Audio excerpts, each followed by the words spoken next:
Чоңулай райондук балдардын чыгармачылык борбору мекемеси, риторика ирими жетекчиси Батыркулова Батма.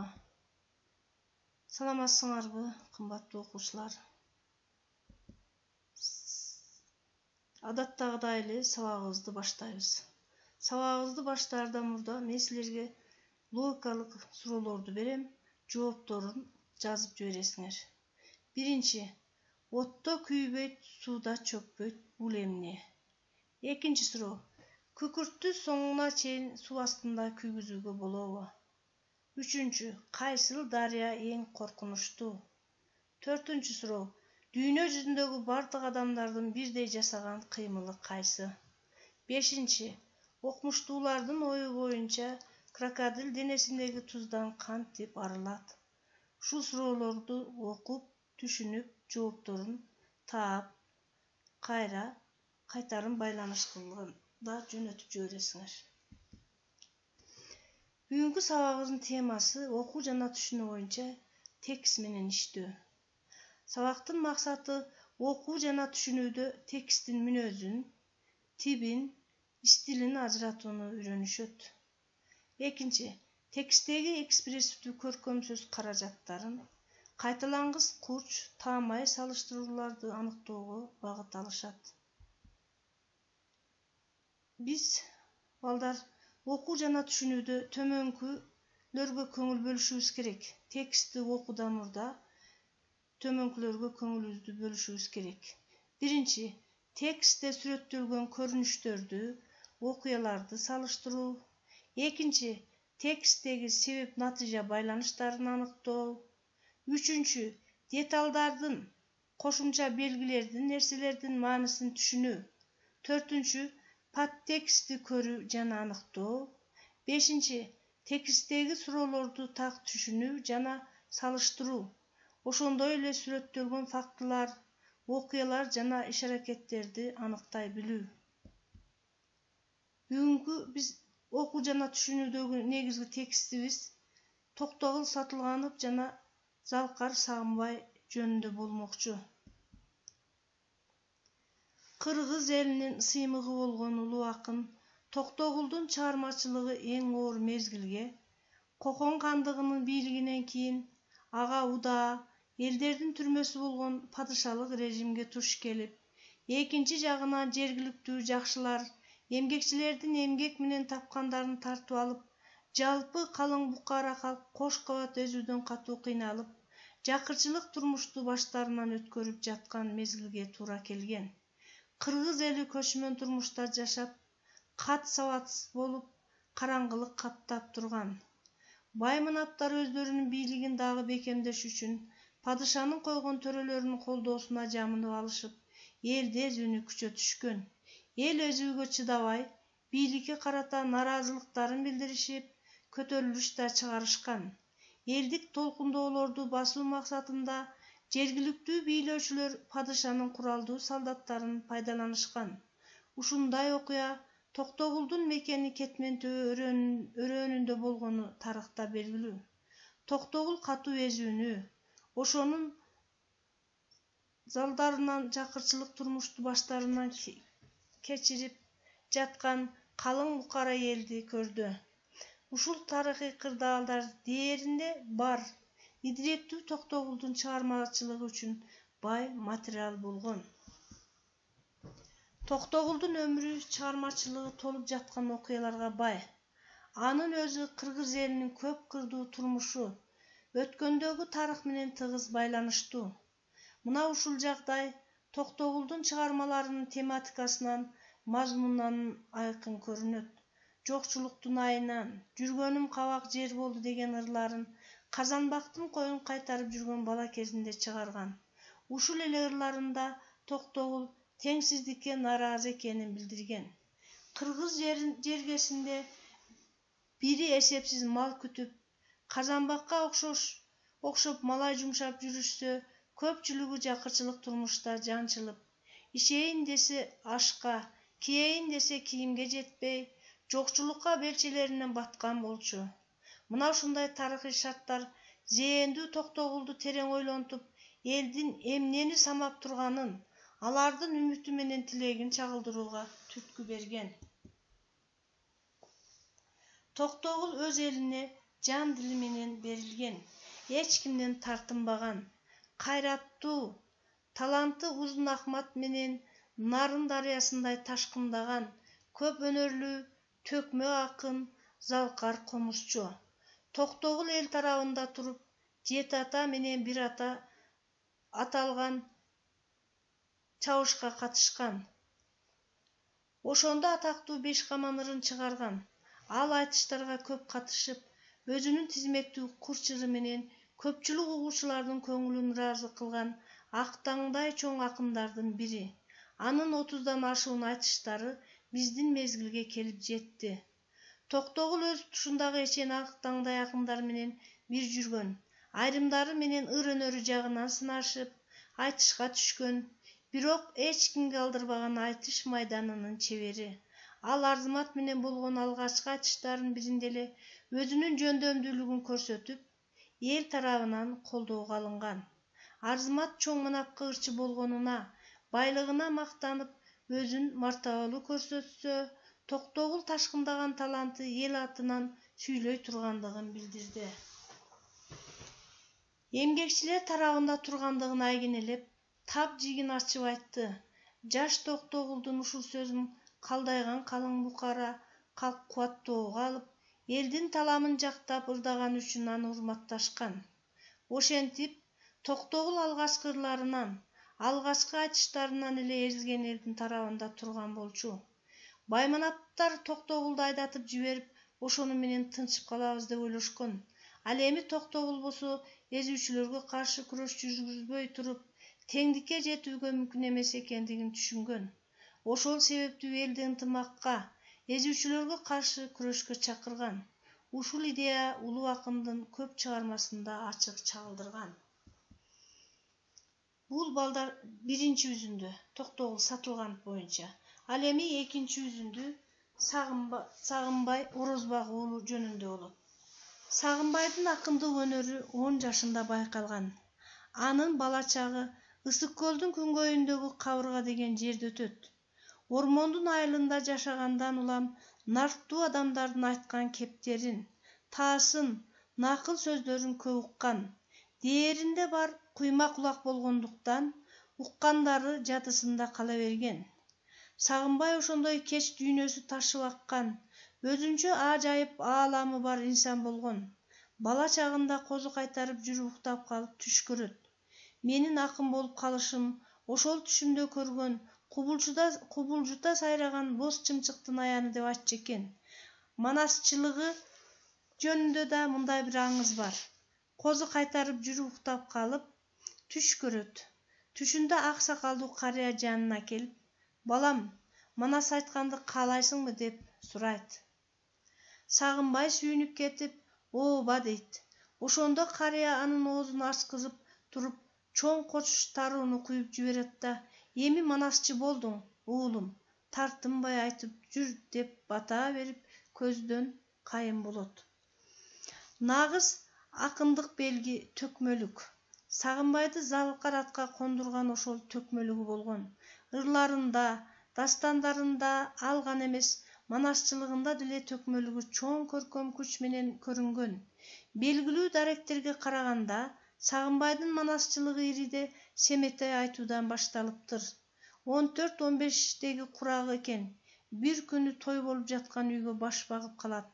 Үйдө агасы Алишер семетей айтып жатыптыр.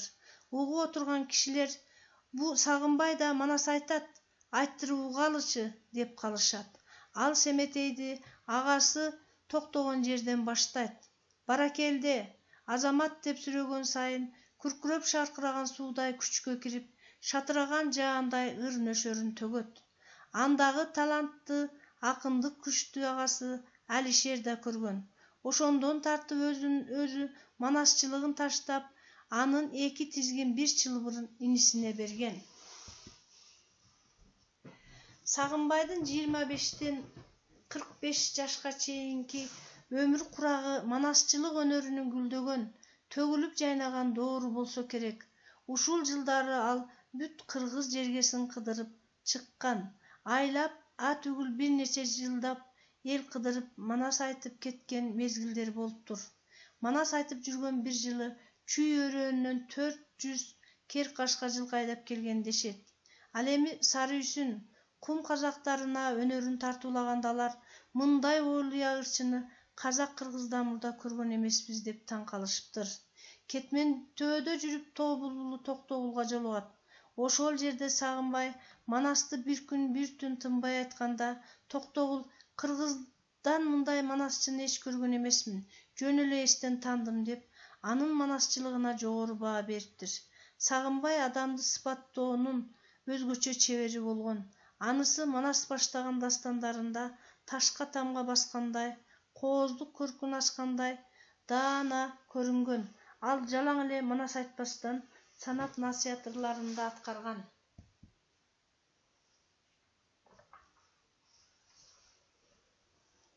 Сагынбайдын манасын уккандардын эскерүүлөрүнө караганда, ал Семетей дастанын манастан да көркөм, кооз аччы экен.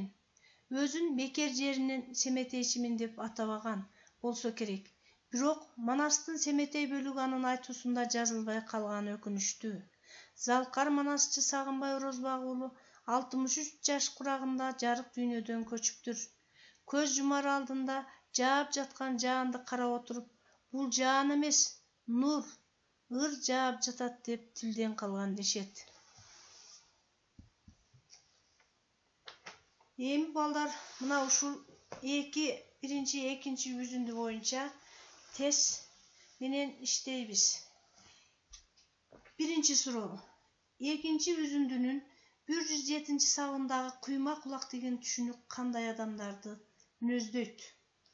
Асы укканын тез унуткан, Б'сы укканын такыр айтпаган, В'сы укканын гана айткан, Г'сы укканын эч унутпаган.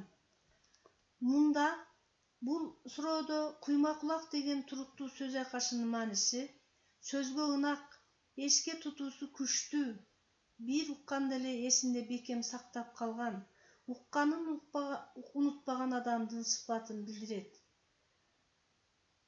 Буга далил катары экинчи үзүндүдөгү Сагынбайга карата айтылган уккандары жадысында кала берген деген саптарды келтирсек болот.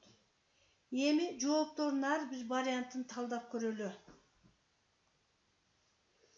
Мында А вариантында уккан тез унуткан, унутчак адам катары болсо, Б вариантта укканын такыр айтпаган деген сыпаттоо, ичим, тап, түнт сөзгө сараң болгон, В вариантында укканын гана айткан деген туйунтма, туура, түз сүйлөгөн, ушак айтпаган адамды билдирет. Демек, бул варианттар укканын эч унутпаган деген түшүнүктү туюндура албагандыктан туура жооп боло албайт. Туура жооп Г варианты. Экинчи суроо. Экинчи үзүндүнүн 151-161 саптарында туюнталган негизги ой кайсы? Асы Чүй өрөөнүндө жылкынын өтө көптүгү, Б'сы манасчылык өнөрдүн белгилүү курактыгына гүлдөп өнүгүшү, В'сы Сагынбайдын манасчылык өнөрүнүн күчтүүлүгү, Г'сы манастын көлөмүнүн чоңдугу. Бул вариантта Чүй өрөөнүндө жылкылардын көптүгү жөнүндө A'да, манасчылык өнөр белгилүү курактыгына гүлдөп өнүгө тургандыгы жөнүндө Б жана манас эпосунун көлөмү жөнүндө Г эч кандай далилдүү ойлор берилген эмес. Ошондуктан бул А, Б, Г варианттары туура эмес. Туура жооп В варианты.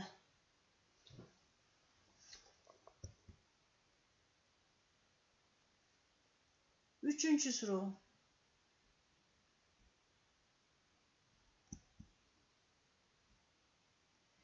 Экинчи үзүндүдө тең кездешкен, диğerinde бар деген туюнтма эмнени билдирет? Сөз өнөрүнүн сүйүүнү, сырткы сымбаттуулукту, тубаса шыктуулукту, эрки күчтүүлүктү билдирет. Бул суроодо биринчи үзүндүдө тубаса өнөрпөз, төкмө акын Токтогул жөнүндө, ал эми экинчи үзүндүдө сейрек кездешүүчү таланттын, кайталангыс өнөрдүн ээси болгон Сагынбай Манасчы жөнүндө айтылган. Алардын жаш кезинен эле диğerinde бар деген түшүнүктүү маанисин туура түшүнгөн окуучу аны тубаса шыктуу, табиятынан жөндөмдүү деген маанилерге үндөш экендигин аныктай алат. Ошондуктан мында демек туура жооп В варианты. 4-cü суроо. Экинчи үзүндүнүн 165-171 саптарында айтылгандардан улам Токтогул менен Сагынбай А. Кесиптеш болгон, Б. Замандаш болгон, В. Курдаш болгон, Г. Максатташ болгон. А вариантында тоо булбулу Токтогул ырчылык, комузчулук өнөргө ээ болсо, Сагынбайдын өнөрү манасчылык. Демек алар кесиптеш эмес. Б вариантында кетмен-төбөдө жолуккан болсо, бул алардын бир мезгилде жашагандыгын далилдеп турат. Демек алар замандаш болгон. Б туура жооп. Б варианты дагы туура эмес. Г вариантында дагы көрсөтүлгөн саптарда мисалы үчүн Сагынбай менен Токтогулдун келечек максаттары, үмүт тилектери жөнүндө эч кандай ой берилген эмес. Ошондуктан аларды максатташ болгон деп айтууга негиз жок. Туура жооп Б варианты. 6-cı суроо. Өнөрдүн кайсы түрү Токтогулда да, Сагынбайда да бирдей мүнөздүү деп айтууга болот. Асы төкмөлүк, Б'сы манасчылык, В'сы олиялык, Г'сы комузчулук. Бул суроонун туура жообун табууда экинчи үзүндүнүн тең маанисине ой жүгүртөбүз. Б варианты. Токтогул Сатылганов кыргыз элинин сыймыгы болгон улуу акын. Ал эми Сагынбайдын нукура манасчы болгондугун, кыргыздын мындай манасчыны эч көргөн эмесмин, жөн эле эстен таандым деп Токтогулдун анын манасчылыгына жогору баа бергендиги. Текстте Сагынбайдын олуя ырчы экендиги айтылса, аларга бирдей мүнөздүү олиялык сапат жөнүндө башка ой айтылбагандыктан В варианты да туура жооп боло албайт. Токтогулдун залка комузчу болгондугу белгилүү. Ал эми Сагынбайдын комузчулук өнөрү көрсөтүлбөгөндүктөн муну да экөөнө тең бирдей таандык өнөр деп айтууга болбойт. Ошондуктан Г варианты да туура эмес. Ал эми А вариантынын туура жооп экендигин карап көрөлү. Нагыз акындык белги төкмөлүк. Сагынбайдын залкаратка кондурган ошол төкмөлүгү болгон. Токтогул өз элине жан дили менен берилген көп өнөрлүү төкмө акын. Демек, туура жооп А вариантын туура жооп деп кабыл алабыз. Андан кийинки биринчи үзүндүнүн 46-56 жана экинчи үзүндүнүн 112-127 саптарында эмне жөнүндө айтылган. Асы элдин жакырчылык оол турмушу, Б'сы акындык өнөргө болгон балалык умтулуу, В'сы элдик ишенимдердин касиеттүү күчү, Г'сы чыгармачылыкка себеп болгон жагдайлар. Бул үзүндө дагы биринчи үзүндүдө теңсиз заманда бири эсепсиз байса, көпчүлүгү жокчулукка белчилеринен баткан турмуш, мына ушундай тарыхый шарттар айтылган. Токтогулга элдин үмүтү менен тилегин чагылдырууга түрткү бергендиги айтылса, экинчи үзүндүдө Сагынбайдын акын болуп калышына түшүндө көргөн боз чымчыктын аяны. Ал эми андан кийин карыянын эми манасчы болдуң, уулум тартынбай айтып жүр деген батасы. Бул ой Г вариантында жоопто туура берилген. Ал эми элдин жакырчылык оол турмушу А, акындык өнөргө болгон балалык умтулуу Б жана элдин ишенимдеринин касиеттүү күчү В жөнүндөгү жооптор көрсөтүлгөн саптардагы айтылган ойлорду жакшылап туюндура албайт. Демек А, Б, В варианттардагы жооптор туура эмес. Туура варианты Г. Эми балдар, өтүлгөн тема боюнча сабагыбызды бышыктайбыз. Эмнелерге көңүл бөлөбүз? Окуу жана түшүнүүдө тексттеги негизги ой кандай? Үзүндүдө эмне жөнүндө сөз болуп жатат? Биринчи жана экинчи үзүндүдөгү негизги ой. Суроону окуган соң ойлонуп, туура жооп берүү. Саптарга байланыштуу суроолорду окуу. Үйгө тапшырма. Эне тилинде окуу жана түшүнүү боюнча текстти кунт коюп окуп чыгуу. Оюңарды бир жерге топтоп, варианттарды окуу менен туура жоопту табууга аракеттенүү. Тилдик көркөм каражаттарды аныктоо. Кийинки сабактан жолугушканча саламатта калгыла.